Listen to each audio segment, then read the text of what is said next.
téléspectateur yu ITV di leen dalal jàmm seen émission kennu askan wi tey jii ñu am mbégte dellu si waat fi am mbégte tamit dalal Amadou Seck Ndiaye mu nekk consultant en communication digitale en marketing digital naka noonu nga nekk juriste conseiller littéraire naka noonu tamit nga nekk ci cabinet bu ñuy wax Aiden Company sa xam-xam aussi màcc ci wàllum communication bu baax a baax Amadou Seck Ndiaye maa la dalal jàmm ci plateau kennu askan wi fii si ITV.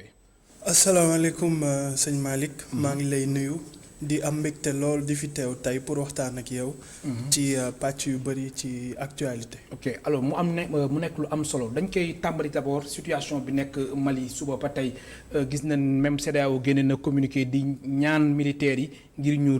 regagner seen caserne yow mi nga xamante ne observateur nga ban taxaw seetlu ngay def ci situation bi nga xamante ne moo am en ce moment ca Mali. El Hadj boo xoolee actuellement. Mali dafa doon li ñuy wax un état failli c'est-à-dire actuellement c'est un contexte exceptionnel bi nga xam ne moo am Mali lan moo am Mali dafa am état am gouvernement boo xam ne amul lu ñuy woowee légitimité xam nga légalité ak légitimité dafa doon loo xam ne bokkul. Actuellement état malien gouvernement malien dafa am crise de légitimité sans précédent bu nga xamante ne nii daf ko boole ak. ñi nga xam ne ñoom lay jiite muy peuple bi.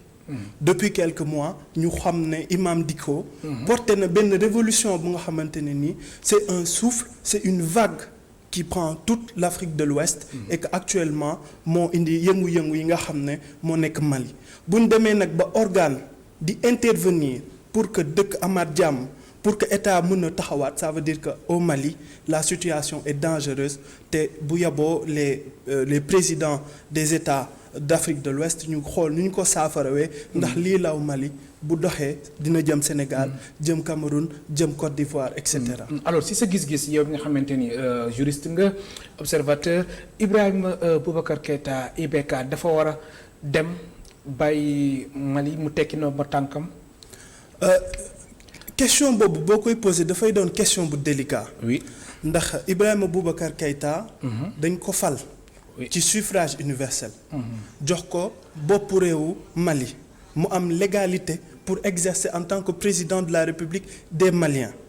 boo xoolee c'est un problème qui se pose en Afrique toute entière parce que dañuy faral di naan président yi en général dañuy utiliser ay moyens yoo xam ne c'est peu conforme pour accéder au pouvoir loolu nag bu ñu demee ba ci biir bu dee ne li la fal wala pàcc bi la fal matul li tax ñu jox la réew mi day ngay am crise de légitimité fi mu toll nii nag légalement IBK mooy président wu Mali waaye est-ce que maliens yi bëgg nañ ba léegi mu jiite leen là est toute la question waaye toujours dans ce questionnement entre la légalité et la légitimité c'est un éternel débat boo xamante ne nii man je ne prendrai pas le risque de dire que war na dem mais je dirais peut-être qu'il fasse une introspection s'il le faut nañu avancer élection présidentielle yi ñu teel a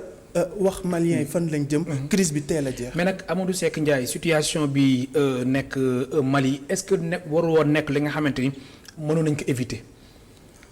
lu ñu mënoon éviter la. oui moo gën ñuy agsi fi mu agsi tey jii. lu ñu mënoon éviter la. d'abord parce que Mali dafay souffrir comme en Afrique en général ci système démocratique. Est-ce que les systèmes démocratiques africains sont sur pied wala est-ce que on a des hommes institutions wala des États. Obama en 2009 daf ne woon en Afrique on a besoin d'institutions fortes et pas d'hommes forts boo xoolee nag li indi crise bi yëpp mooy en Afrique dañuy centraliser le pouvoir centraliser les tenants et les aboutissants ba nga xamante ne ni on identifie plus dootuñu identifier ti état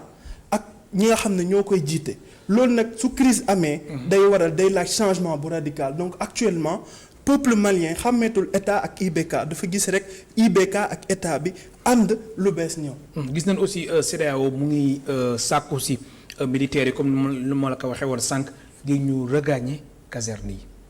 loolu c'est extrêmement grave parce que bu ñu demee ba nga xamante ne nii état amatul possibilité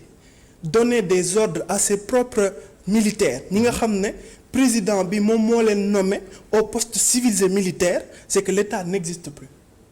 il faut dire la vérité telle qu'elle est au Mali il n'y a plus d'État il y a un État failli qui ne maîtrise plus la situation, et plus la CEDEAO et les autres organes internationaux vont prendre du temps pour réagir, plus cette crise va s'aggraver. Parce que actuellement, pour dire la vérité, au Mali, il n'y a plus d'État. si gàttal daal mbir mi jaxasoo na ci Mali si sa gis-gis aussi yan répercussions la mën a am si Sénégal gis nañ aussi Mali mu nekk pays voisin ndax li dal Mali lu fa neexul aussi metti nañu. xam nga boo xoolee exemple bu ma lay jox. du doon typiquement exemple boo xam ne c'est géopolitique. oui dama lay jox benn exemple sanitaire tey ji Covid-19 mi ngi juddoo à des milliers et des milliers de kilomètres de même de l'Afrique et de l'Europe mi ngi juddoo Asie ci dëkk bu ñu naan Chine ñu gën ko xamee ci tur Wuhan tey ji egsi na ba fii loolu lan lay firi surtout ci dëkkuwaay yoo xam ne dañu jegewoo bu dee ne jéeya am na. muy catastrophe bu mu mënti doon sanitaire militaire économique et même social bu dee ne ñi nga xam ne ñoo wër dëkk boobu teel ñu booloo tënku ci benn kàddu saafara ko dina doon lu ñuy wax dina propager wu dina mel ne lakk boo jël rek say boo jël rek kos sànn ci almet ndax li nekk Mali nii actuellement du loo xamante ne nii lu ñu gisul woon la muy ñëw il y a une vague de contestation de la jeunesse africaine boo xoolee récemment ñoo ngi wax déboulonnage u statut Faidherbe oui. Tout ça entre dans le processus identitaire dans le processus de constitution d'une identité de cette jeunesse africaine donc jeunesse bi nekk Mali moo nekk Sénégal moo nekk Côte d'Ivoire moo nekk Guinée Conakry moo nekk Guinée-Bissau donc loolu lan lay indi si les dirigeants africains ne sont pas capables d'écouter leur jeunesse ça veut dire que li xew Mali ginnaaw suba mën na xew Sénégal ginnaawaati suba mu xew Côte d'Ivoire ginnaawaati suba encore mu xew feneen parce que y a des syndromes yi nga xamante ne nii tous les voyants sont au vert pour que li xew Mali xew feneen ak feneen ci Afrique de l'Ouest ak ci Afrique yépp parce que y a un problème de constitution de respect démocratique et de respect des paroles des dirigeants africains. kon su ma la comprendre bu baax Amadou Seck Ndiaye signal la si dirigeants africains yi rawatina dëkk yi nga xamante ni ñoo wër Mali. waaw ndax booy xool. oui ku la ne woon Mali il y a quelques mois bi ñuy soog a fal IBK devant Soumaïla Cissé quelques mois après wala quelques semaines après dinañ dund tourmente bi kenn du ko gëm.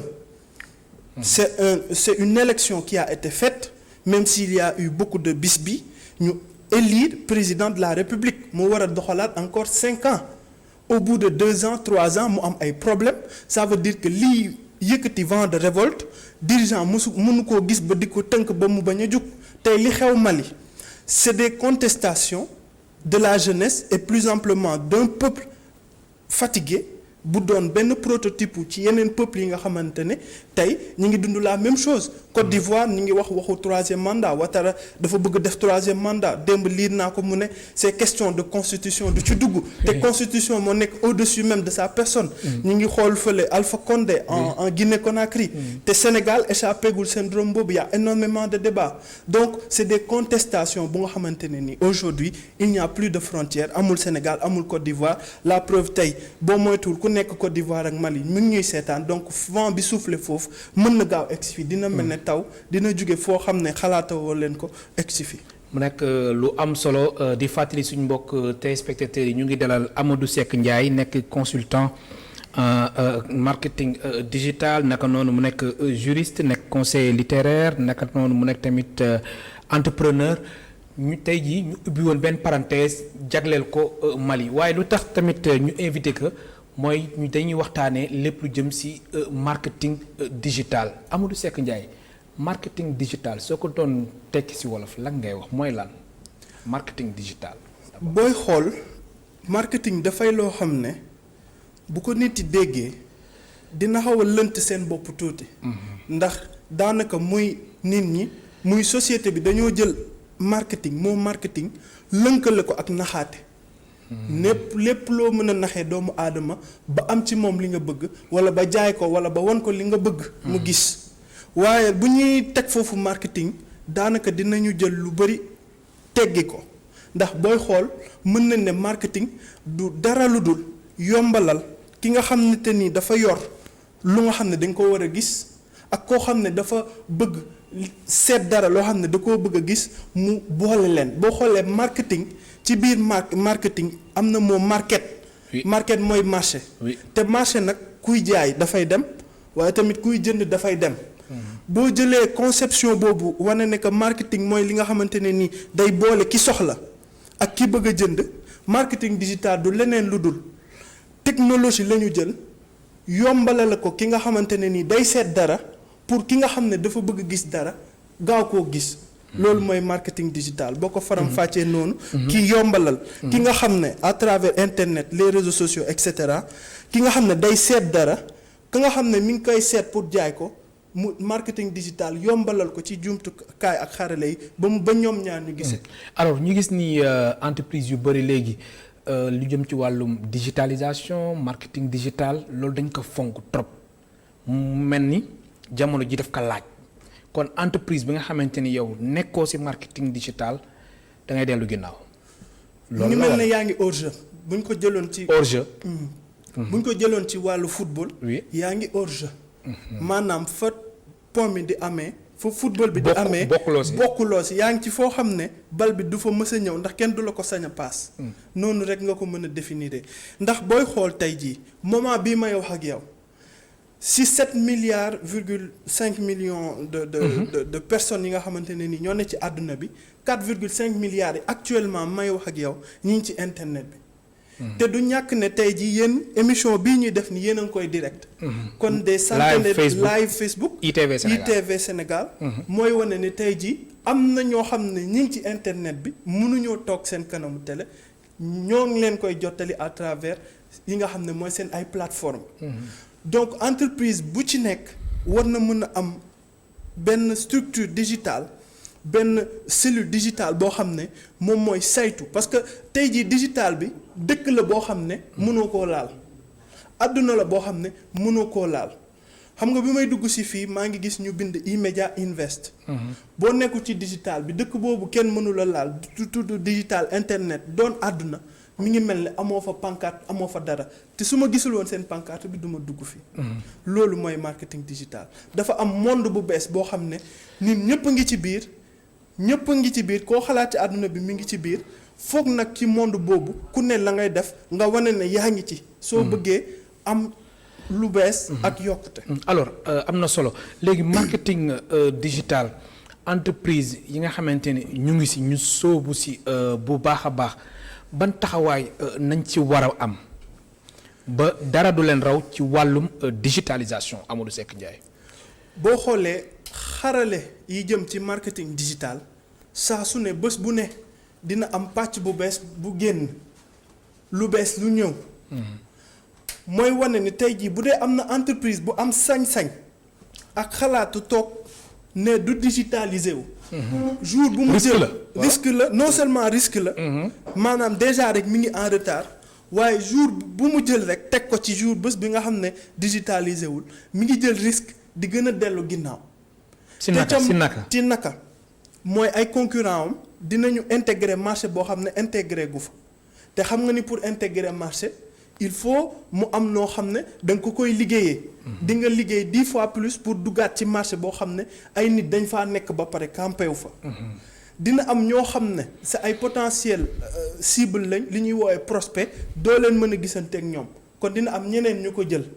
te muy télé muy rajo muy entreprise muy personnalité publique muy personnalité sportive amul kenn ku mën a permettre boppam tey jii bàyyee li nga xam ne moom moo jëm si ci yow mu dem ci keneen loolu moo tax ñu naan mondialisation xeex bi bëri mondialisation boobu nag moo artu ku nekk dugg ci monde bu bees boobu di digital fekk fa nit ñi ndax léegi man mën naa laa bañ a la preuve suñu émission on l'a préparée en ligne il y a 10 ans 15 ans kenn xalaatul woon loolu ça permet aujourd'hui de gagner du temps de gagner de l'argent et de gagner en notoriété ndax lii nekk ci di au Sénégal 9 millions de Sénégalais se connectent chaque jour sur Internet 9 millions selon les chiffres de l'ANSD am na solo moo lay wan ne tey sur 16 millions maanaam genn wàll geeg lu teg ñi ngi dugg ci internet waa nga la waay ñooñu boo leen demul fekk si demoo ci ñoom keneen ki nga xam ne sa concurrent la fekk si leen ba doo jëm ci perte wala nga ñàkk loolu nag moo tax ñu ne marketing digital bañ koo amati mi ngi mel ni nga bañ a amati service commercial wala nga bañ a amati matériel. wala tout simplement nga bañ a amati lampe. kon su ma la comprendre bu baax il faut que aussi ñu adapté wu ci technologie yu bees yi maanaam sóobu bu baax ci digitalisation. xam nga digitalisation ak marketing digital fu mu toll daf may fàttali lu ñu doon wooyee premier état de nature. maanaam bi nit ñi di soog a ñëw pour xëccoo. richesse yi nga xam ne moo amoon ci àdduna.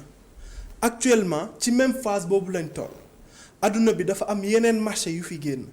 am yeneen beneen modèle économique bu am. am yeneen façon wi doxalin xeex la bu metti boo xamante ne nii boo ci soobuwul léegi mbër yi dinañ la ëpp doole te buñ la ëppee doole pour nga dëkk leen dina metti suñ mbokk téléspectateurs yi ñuy daral Amadou Seck Ndiaye nekk tamit ku xam-xamam màcc ci wàllu marketing digital nekk juriste nekk tamit conseiller littéraire mu ngeen participer ci émission bi soo leen wootee ci 88 628 32 32 alors comme nuñ ko intitulé ci titre émission bi Sénégal lan la war a mën a def ngir mu booster marketing digital am. lan moo ñu dese est-ce que nekkuñu en retard. Je pense c'est vrai que ñu ngi góorgóorlu quand même mais est-ce que nekkuñu en retard Amadou. jàpp naa ne boo xoolee Sénégal. am na évolution depuis l'an 2000. oui. parce que marketing digital mi ngi dépendre aussi ci taux d'intégration d'internet dans la société et depuis 2000 le pourcentage et les points ñu ngi évoluer. tey jii localité boo dem au moins agglomération bi am na internet bu doy. Le défi c'est d'abord numérique avant d'être digital. boo xoolee temps yëpp yaa ngi dégg coow bi am ci offre Orange et cetera. oui. taux d'intégration bi jeunesse yi am ci digital bi ak ci numérique bi moo waral coow lu bari ndax bu fekkoon ne tey soxla bi ci am. sénégalais yi soxlawuñ ko du am coow mën nañ ko yokk wala ñu wàññi ko du am benn impact mais pour man fi ci Sénégal toll am na ay jéego yi nga xam ne mi ngi ciy am mais des ñu tënk modèle économique yi nga xam ne mooy accompagner PME yi ak nit ñi nga xamante ni ñu ngi yëngu ci wàllum digital. am na conseil national du numérique. c'est très bien. oui. am na lu baax la mais pour man war nañu gën a dugg en profondeur sur ce qui se fait de mieux en Europe et aux États-Unis notion yi mi ngi fi ressources humaines mi ngi fi mais gunge bi ak jox gëdd digital bi des na. ci fan la desee. des na ci d'abord suñu autorités yi ñoo war a gën a baral jéego yi wala. booy xool. autorités yi war nañu gën a baral jéego yi. ci wàllum comme li ma la wax taux de pénétration d'internet beeg yombal jumtuwaay yi jëm ci internet beeg def politique d'enseignement technologique mu am ay dëkk ak ay cités yoo xam ne dañuy saytu leneen lu dul numérique lu mel ne Silicon Valley États-Unis wala lu mel ne yeneen cités yoo xam ne exclusivement ñi nga xamante ni ñoo yëngu ci wàllum digital lañ leen di mettre à l'aise ak wàllum numérique ba ñu mën a mettre en place des technologies yu tolloog wala sax yu raw technologie yi nekk Europe wala États-Unis donc encadrement état war na ci mais aussi viabilisation atmosphère bi war na ci boo xoolee au Sénégal. législation bi ak lu ñuy wax wàllum droit bi mi ngi fi mais des na. y a beaucoup de choses à faire. am na solo am na suñu téléspectateur bu njëkk bu nekk ci ligne bi allo. allo salaamaaleykum. waaleykum salaam. sëñ bi naa def. alhamdulilah bismillah. waaw j'aime bien l'intervention de monsieur Ndiaye. waaw mu lay dégg Amadou Seck Ndiaye fan nga ñu woowee. bon maa ngi leen di woowee depuis les Parcelles. bismillah. en fait man li ma bëggoon wax mooy je pense que ñoom aussi à leur niveau dafa am erreur bi nga xamante ne man dama jàpp ni dafa am mooy ñoom formation bu ñu war a defaral nit ñi dafa des lu bare parce que bu fekkee kenn ku ne da ngay ñëw rek dugg ci digital bi doo maîtriser lu bare donc day tax ma ñi ci war a dugg du ñu war a duggee donc formation bi pour man dafa des donc nous on n'a pas été formé au préalable pour que ñu mën a attaquer loolu bu fekkee formé wuñu ku nekk bëgg a dugg dina mel ni léegi comme métier mu journaliste ku jóg rek yor sa benn caméra wala sa benn kii def ko après bu yàggee ñu comprendre réellement lan mooy réalité donc il faut que ñoom ñu dimbale ñu ci former nit ñi ci ñu xam nan lañ ci gagner xaalis ci lu bare parce que en fait damay gis ñuy def ay live tout ça il se permet de dire que damay gagner xaalis ak loolu donc moo tax ku jóg rek def ba sa benn téléphone finalement yooyu dafa di li nga xamante ne ñoom buñ ci mënoon dimbale ñu wax ban moment la nit mën a gagné xaalis ou bien nan la nit mën a def pour former ci ay nit mën a am benn revenu bañ a dépendre tout le temps ci état ñoom ñu dimbali ñu ci parce que je pense que loolu dañ koy fàtte souvent pour dimbali ñu ci quoi. loolu laa bëggoon a intervenir par rapport ak loolu. jërëjëf la ngay tontu si intervention suñu téléspectateur muy intervention bu am solo. ndax il a li mu wax yépp boo xoolee. lu am la c'est-à-dire que Sénégal dañoo jékki-jékki rek ni cëpp ci monde digital. booy xool très peu de formations sont offertes en marketing digital. Très peu de formations aussi sont encadrées des diplômes reconnus par l'État en marketing digital. Bon, am na Saint-Louis, am na dans quelques universités, mais c'est pas des formations très accessibles pour tout le monde. lu tax. Parce que c'est des formations universitaires. Oui. Alors qu'au préalable, pour se former en marketing digital, il faut pas 1 milliard de requis. du loo xam ne dañ lay laaj ay bac plus 8 ak bac plus 5 day doon formation yoo xam ne en Europe en 2 ans par exemple mën nga am sa marketing digital. boo demee ci yenn certification yi am na ay universités européennes yoo xam ne dañ lay former en 12 mois en marketing digital. Bien vrai que fii au Sénégal am na ay instituts privés yu koy def mais comme ni mu ko waxee gëdd bi ñu war a jox marketing digital ak formation bi ci war a jëm pour du ko jug rek bëgg sëmbax lu ne marketing digital wala tout le monde se donne l'autorisation de pouvoir en parler effectivement c'est un problème. Donc dañoo nekk ci ère boo xamante ne ni dañoo tëb rek ñëpp sa mbaxloo. Maintenant on ne sait plus qui est qui. Alors que marketing digital c'est un domaine, c'est une discipline qu'on apprend, maîtrise et met en exergue pour ses clients. Boo xoolee marketing digital mën nga cee tedd comme mën nga cee bañ a tedd ndax dafa am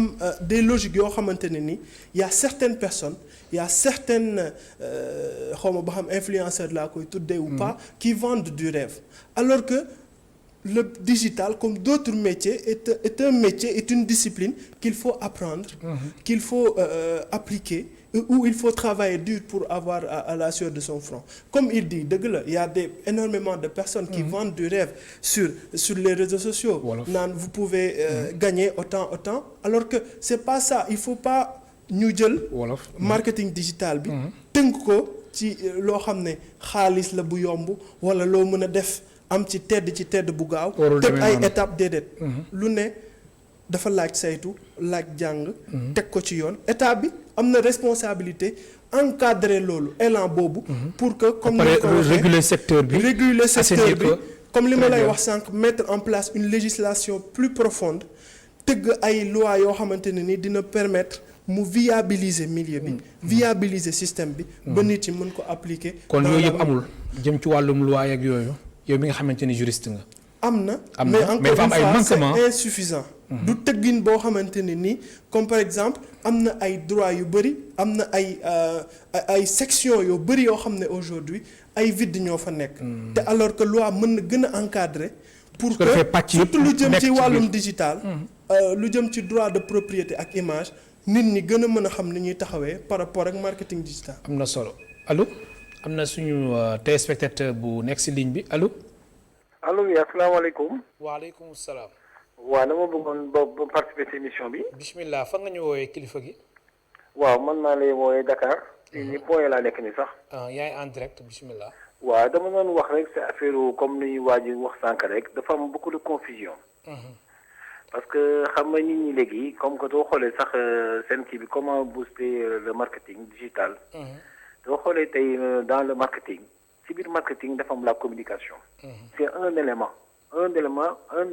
c'est-à-dire que ci biir marketing y a un élément de la communication mais quand tu rentres dans les services waaye daf lay ne dafa am service digital xam fu ñu mooy kooku su defee benn kii internet benn interview après ñoom ñu dugal ko en direct. dugal benn vidéo ne la suñu service digital la te digital man nu ma ko xamee dafa am lu ñuy de l'automation c'est-à-dire que nit ki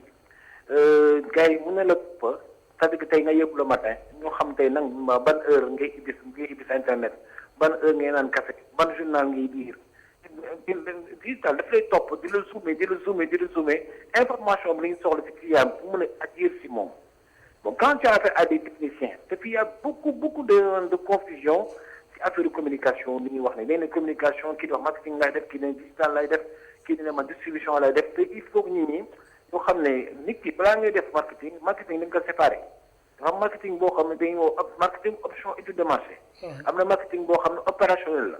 ci biir marketing boobu am na ñoo xam ne day daas les domaine système yoo xam ne ay marketing politique yenn ñuy def mais fii Dakar yaa tout day ne man lu may def léegi dañuy wax sax beneen terme léegi marketing la yow marketing communication management la ñuy wax léegi maintenant génne nañu maintenant marketing léegi maintenant ils disent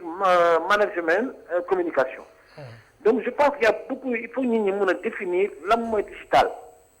digital à quoi ça sert ban instrument la lan lañ mën a servir au niveau des entreprises. gars yi mën a xam man su ma defee digital lan la mën a yokk son plus-value ak sama chiffre d'affaires waaw doo ñëwee dina xam samay def digital mooy la d'accord mais léegi loolu digital boobu lan la mën a def sama entreprise nga ne ko waaw mën a toucher ay clients mooy la toucher naan comment en termes de chiffre man je suis à 1 milliard de kii yow la nga mën a rapporter daf lay fixer objectif mais su gisee yow ngay def comme tout le monde di publier dugg Facebook dugg sa ay support et tout ça donc il faut nga xam Instagram pour lan la il faut nga xam lii pour vidéo la il faut nga xam lii pour audio la il faut nga xam lii pour beaucoup de confusion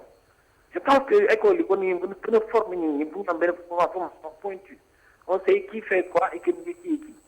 jërëjëf merci man Mouhamed Ndiaye la tudd. merci beaucoup Mohamed. merci. Amadou ñoo ko déggandoo de gis nga Mohamed intervention bi am na solo trop. intervention très pertinente. Il a raison. bu ne au Sénégal il y a beaucoup de confusion effectivement parce que mi ngi naan il y a tellement de déformation. Oui. Dans le marketing digital il y a tellement de soubassement parce que effectivement le marketing c'est un sous-domaine de la communication. Donc marketing digital donne un autre sous-domaine du marketing donc bu ci nekk dafa am loo xam ne conséquence su division bi dafay doon loo xamante ne ni day engendrer ci techniques yi ci outils yi ci façon de communiquer ci façon de faire il y a des dizaines et des dizaines de sections au sein même du marketing digital am na référencement SEO am na community management social media management am na analyse de données li ci nekk du xaaj du jeex. te bu nekk ak li ngay. te bu nekk spécifiquement ak li nga xam ne moom lay def moom mooy jumtuwaayam moom am na xarale yoo xam ne loolu moo koy def. donc mën nga def marketing digital jàng ci benn domaine boo xam ne rek da lay occuper à temps plein te y a 20 voire 30 façons de faire du marketing digital. domaines yi du sous-domaines yi du xaaj du jeex. donc y a énormément de confusion. Il manque un encadrement et aussi am na ay amalgame yu dul jeex yu nga xam ne mi ngi ciy am. yow si sa wàllu bopp ban domaine ngay gën a xuus ci wàllu marketing digital. man ci cabinet bi nga xamante ne ni moom laa diriger muy Aiden Compagnie. dañuy def li ñuy woowee gestion d'image ak e-réputation donc ñun dañuy gérer image donc dañuy def branding personnalité publique yi ak entreprise yi sur internet. Pour justement leur permettre si c'est des entreprises de pouvoir avoir un client type li ñuy woowee avatar et de trouver de nouveaux clients bu dee ne ci beneen fànn bi mooy ni ñuy def ba gérer seen image ba seen présentiel ak seen communication jaar yoon parce que la façon de communiquer d'un homme politique n'est pas la même de communiquer pour un footballeur et cetera bu ci nekk dafa am type de contenu am outils yi ngay utiliser type de base bi nga xamante ne nii foofu ngay sukkandikoo pour développer audience. Parce qu'en réalité boo déggee ñu naan marketing digital développement de l'audience daf ci bokk te ci biir développement de l'audience boobu dafa war a am un plan marketing précis comme li mu wax boo demee ci chef d'entreprise bëgg ko proposer say service bu la nee man je fais 1 milliard de chiffre d'affaires war nga xool fan la niche am. fi mu explorer gul à travers le marketing digital à travers un plan marketing déterminé et des études de marché lan nga ko mën apporter ci conversion de clients li ñuy wax l'entonnoir convertiral ko des potentiels prospects en clients et puis de potentiels clients en ambassadeurs tout ça c'est des process yoo xam nit ki war na ko maîtriser pour mën a mettre à disposition des entreprises des personnalités publiques et de toutes les enseignes parce que digital du rek entreprise nit non il y a des enseignes il y a tellement de PME qui se développent à travers le digital mais encore une fois du rek da ngay xëy rek créer sa page Facebook wala nga créer sa page Instagram wala nga créer sa site internet nga ne je suis dans le marketing digital wala j'ai un service de marketing digital alors ça n'a absolument rien à voir il y a pas de stratégie derrière amul stratégie amul plan de marketing amul plan d'action amul dara mais problème bi mooy loolu moo bari Sénégal li fi am xam nga lan la créer page sponsorisé ne yaa ngi ci digital forcer sa bopp voilà am na beneen téléspectateur bu nekk ci ligne bi 88 628 32 32 allo kooku dem na mais téléspectateur bu woote woon Amadou Seck Ndiaye insisté waat na moom tamit ci wàllum formation lan mooy blocage bi blocage bi mooy dañu nekk ci monde bu globalisé boo xamante ne nii tey jii li am France am États-Unis am feneen ak feneen jeunesse bi nga xam ne ñoom ñooy porter changement yooyu dañ ciy àddu c'est-à-dire que jeunesse bi xaaratul état di indi encadrement indi législation indi formation pour dugg ci de benn domaine d'où la dangerosité de l'état pour l'état et pour les dirigeants de ne pas viabiliser le milieu parce que bu ñu leen formé wul dañ ciy dugg dans le tas et su boobaa lii am ci incompétence mooy ëpp fuuf li nga xam ne nit bu am compétence mën a mettre à disposition de la société des capacités bien déterminées du am donc li am ba des mooy digital du loo xam ne dañ koy xeeb du loo xam ne dañ koy bàyyi mu dem ci ginnaaw loo xam ne la dañ ko war a encadrer parce que en général en Afrique dañoo am politique du physique lépp lu physiqueul lu ma mënul gis lu ma mënul laal dañ koy ñàkkal fayda alors que monde bi fu mu toll actuellement ni ci digital bi mënoo permettre ne dinaa def enseigne physique bàyyi enseigne digital wala nga bàyyi enseigne numérique mënatul ne ñoo mën a ànd mënatul ne politique bi stratégique bi dafa war a boole marketing traditionnel ak marketing digital ñoom ñaar ñu lënkaloo prolongement lay doon am na solo Amadou Seck Ndiaye am na keneen ku nekk ci ligne bi allo asalaamaaleykum wa rahmatullah waaleykum salaam wa rahmatullah soxna Safiyatu bismillah merci en fait maa ngi félicité monsieur Ndiaye ci intervention bi c'est vraiment pertinent en fait marketing mooy li nga xam ne nii malheureusement dafa am solo boo xam ne nii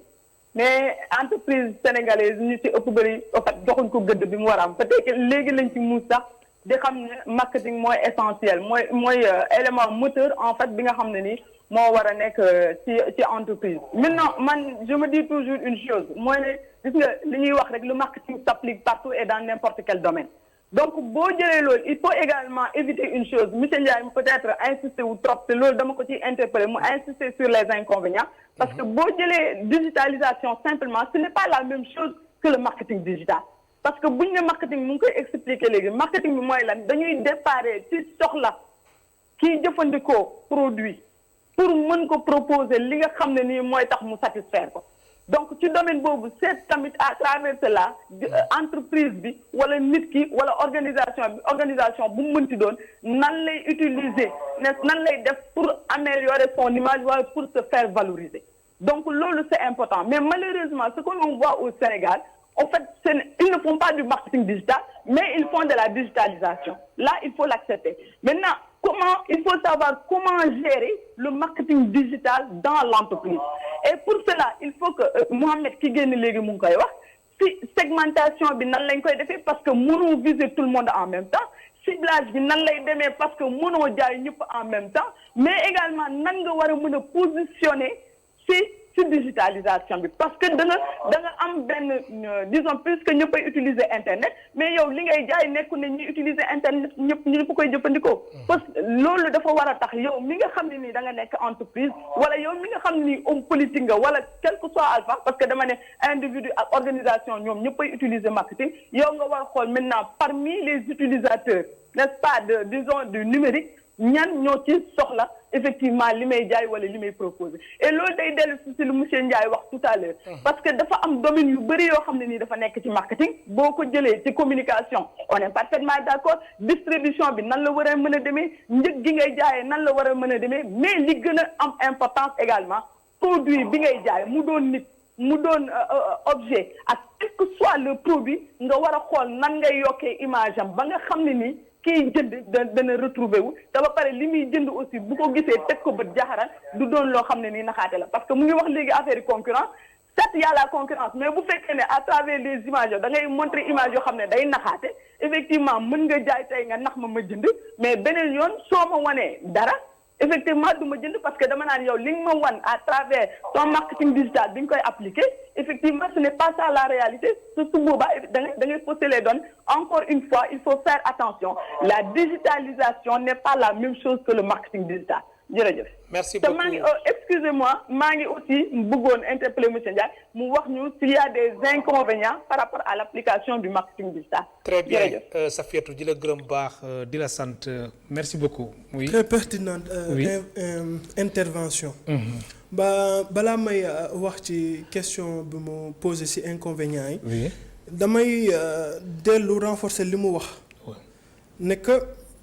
le marketing dafa doon ay ensemble de techniques yoo xam ne da nga koy mettre en place pour viabiliser une image et avoir des plus-values mën na doon plus-value financière wala plus-value en image bu ànd ak stratégie tënku ci plan d'action am nuñ koy doxalee am doxalin am loo xam ne dañ koy cibler am avatar bu ñu ciy jël.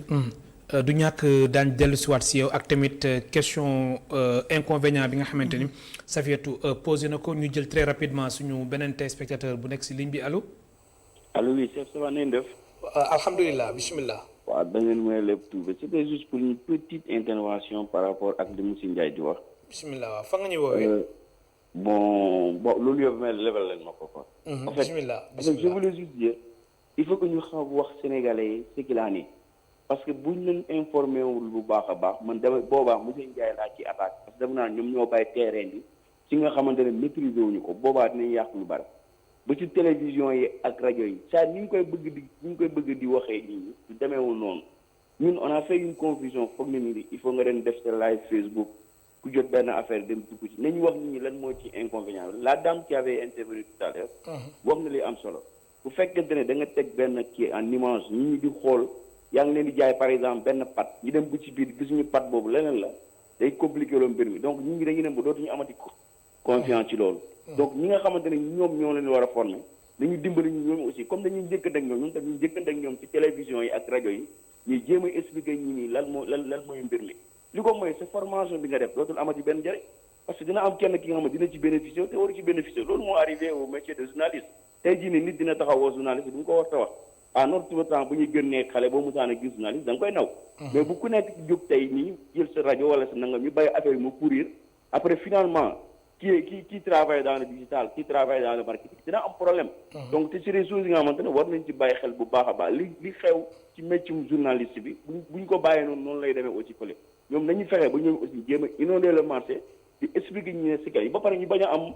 esprit africain bi nga xamante booy jox nit formation di ko coxal tuuti bàyyi après finalement moom day dem jàngal ko xam li nga xamante ne kenn jàngalu ko ñoom aussi seen formation noonu la dañ lay encaisser dara nga dem di formé wu lu ñu la war a jox comme métier duñu la ko jox dañu la cofal tuuti rek bàyyi la nga dem après tu vas te débrouiller yow tamit da ngay xool ni mu la neexee nga defee ko nañu bàyyi genre africain yoo amagoo at boobu wala fayoo loolu nañ jox suñu formation mat sëkk les gens ñu mën a approprier wu ci loolu pour mën a def formation ba li ko mooy ñi ñu aussi bu ñu joxee seen xaalis gis ñu dara lu leer ils vont le faire à leur manière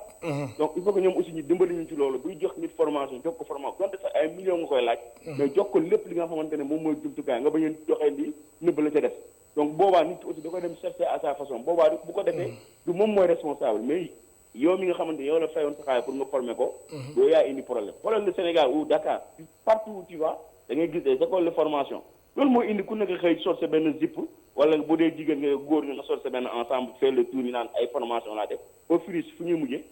ñun ñëpp gis nañ ko donc il faut que ñu bàyyi ci xel quoi je vous remercie. di la gërëm bu baax di la sant mu nekkoon suñu téléspectateur bu mujj ndax ñeenti simili moo ñu dese Amadou Seck Ndiaye. waaw pour ñëwaat ci intervention bi ma doon dem ci li madame wax sànq. avant intervenant bi muy lu am Safiatou muy lu am solo lool bu ñu jaawale nekk ci digital. ak def marketing digital. nekk ci digital am page Facebook wala nga am site internet taxul. nga def marketing digital. ndax marketing digital dafa am lu mu yayoo am lu mu laaj am professionnalisme bu koy def am càmbar yu koy def am plan d'action yu koy tëral. am ciblage bu koy def tamit par rapport ak benn niche bu déterminé c'est pas parce que sur internet il y a 4 milliards wala 5 milliards wala 6 milliards de personnes que yow booy def ciblage da ngaa war a cibler ñëpp du ñëpp a bëgg jënd oto du ñëpp a bëgg jënd dàll du ñëpp a bëgg jënd kayit ku ci ne am na lu mu soxla li mu soxla ci nga koy defal stratégie de marketing associé ko au digital ñu bëri tamit foog nañ ne parce que da nga war a am présence digitale rek yow ci réseaux sociaux yëpp nga war a tënku. déedéet am na ñoo xam ne soxlawuñu nekk fépp am na ñu soxla nekk Facebook kese am na ñoo xam ne Instagram lañ soxla et cetera et cetera. bokkul nag ak digitalisation maanaam ñëpp nañ ci biir rek nga daal di créer sa plateforme daal di ne ci biir daan ne marketing digital la non marketing digital dafa am lu ko sos. am nu muy doxee am pàcc yu muy doxee am spécialisation yu ci ne am stratégie yu muy àndal. am objectif bien déterminé yoo xam ne da nga ko war a atteindre parce que c'est factuel. am na solo bu loolu weesoo ba très rapidement mooy inconvénients yi mooy que comme ni mu ko waxee. comme que du loo xam ne da nga koy gis ba pare soo ko jëfandikoo am na ay risques yu bëri mooy mën na am risque d'usurpation d'identité yooyu c'est des faits très récurrents. Effectivement. am na risque boo xamante ne nii li ñuy wax le dol en droit. wane loo xamante ne nii bokkul ak li ngay jaay am na risque yoo xamante ne nii comme dañoo nekk ci monde boo xam ne ay métadonnées la maanaam données yi day dem fu ne ay collecte frauduleux la wala ay utilisation yoo xam ne baaxul da ci ne donc ni marketing digital bëree ay domaines yoo xam ne dafa baax noonu la bëree ay versants yoo xam ne c'est noir et que versants yu noir yooyu ñu bëri ñi nga xamante ne nii ñoo ngi dund ci àdduna bi ci versant yu lëndëm yooyu la ñuy dund moo tax il faut faire attention bu ne marketing digital rek nga tëb dugg ci amoo stratégie wala professionnel accompagné wu la ci bu boobaa mën nga taseeg ci beneen fànn bi te beneen fànn bi mooy nag ñi lay tënk ci maanaam lu lëndëm loolu ba jëriñoo la te yow doo mujjee am li nga doon seet. am na solo malheureusement nag Amadou Seck Ndiaye waxtu bi jeex na amoon na yeneen pàcc yu ñu bëggoon développer sax. mais temps bi jeex na ñu lay gërëm baax di la sant Amadou Seck Ndiaye. maa ngi leen di gërëm maa ngi lay gërëm bu baax a baax El Hadj ci invitation bi. kontaan naa trop ci li ma fi ñëw. ci ITV liggéey bi rafet na mucc na ayib. donte sax lii nii ñu wax tey du doy pour digital bi parce que c'est un monde boo xamante ne nii comme ni ko intervenant yi waxee il faut ñu encadrer ko. il faut ñu mettre ay formation il faut ñu def beaucoup de choses. donc lii mën na poser débat mais doyul encore une fois il faut que ñëpp. ñu xool nu ñuy def ba digital bi ñu viabiliser ko organiser ko parce que c'est un domaine comme tous les autres. am na solo ma leeral que ni mbirum digitalisation ñun waa groupe E-Media Invest fonk nañ ko te ñu ngi siy bay waar bu baax yaa ngi koy bàyyi xel. ñoo ngi leen di seen am na solo seen liggéey rafet na. jërëjëf bu baax Amadou Seck Ndiaye ma fàttali ni yow consultant nga en marketing digital nga nekk naka noonu conseil littéraire nga génn ñaari livre n'est-ce pas. nga nekk tamit juriste nekk tamit. ko nga xamante ni entrepreneur na maanaam daal casquette yi si gàttal bëri na di la gërëm bu baax di la sant macha allah di gërëm bu baax aussi suñ mbokk téléspectateurs yi ba suba incha allah. jërëjëf.